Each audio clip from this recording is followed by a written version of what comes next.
morning. We've got a very active weather pattern here going on, and it kicks off today with another round of some light snow. Eventually it does change to rain in the southern part of the state, but with such busy travel times going on right now, people coming home maybe from the holiday or even just going out and doing holiday festive things. Lots of events going on around the state today.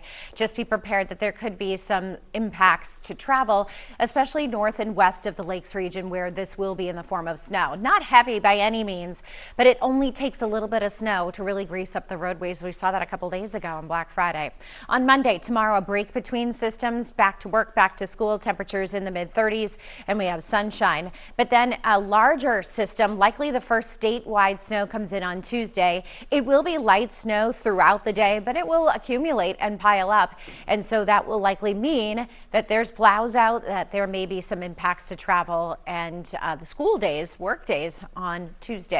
Here's a look at what's happening outside right now. Good travel conditions at the moment. Even in Littleton, it's 19 degrees, still some light snow on the ground there, but nothing new flying as of yet. Satellite and radar is showing the snow coming closer, but we do have dry air in place, so I'm willing to bet a lot of the snow on radar in the southwestern part of the state isn't even hitting the ground just yet. But it definitely is when you get out into northern New York here, Syracuse, out to Buffalo, and you can see some rain filling in as well back toward Cleveland, Cincinnati. And so initially we'll likely see snow since temperatures are in the 20s in most spots. But as we get into the afternoon and temperatures warm up a little bit, especially south, we might even get close to 40 degrees in Manchester and in Nashua. That will easily flip over any light snow over to light rain in the southern areas. So this morning, maybe a flurry or two through the morning hours, but the steadiest of the snow and the rain comes in the afternoon. And even steady might be over calling it here, because it looks like we've got more like scattered showers into the southern part of the state. Now in the White Mountains, and it looks like northern Carroll County, this could be some snow that goes on for a couple of hours. That would be where it is steady, and that's where we likely get a couple of inches, especially in the higher terrain. Then by 6, 7, 8 o'clock tonight, this system goes away. So it's really just the afternoon hours that we see these scattered showers. There's your break between systems on Monday. Today's snowfall alone, you can see maybe a dusting in this white area just north of Laconia, say into Meredith, Wolfboro, and then up into Conway. Anywhere with elevation in the White Mountains or Grafton County could see an inch or two.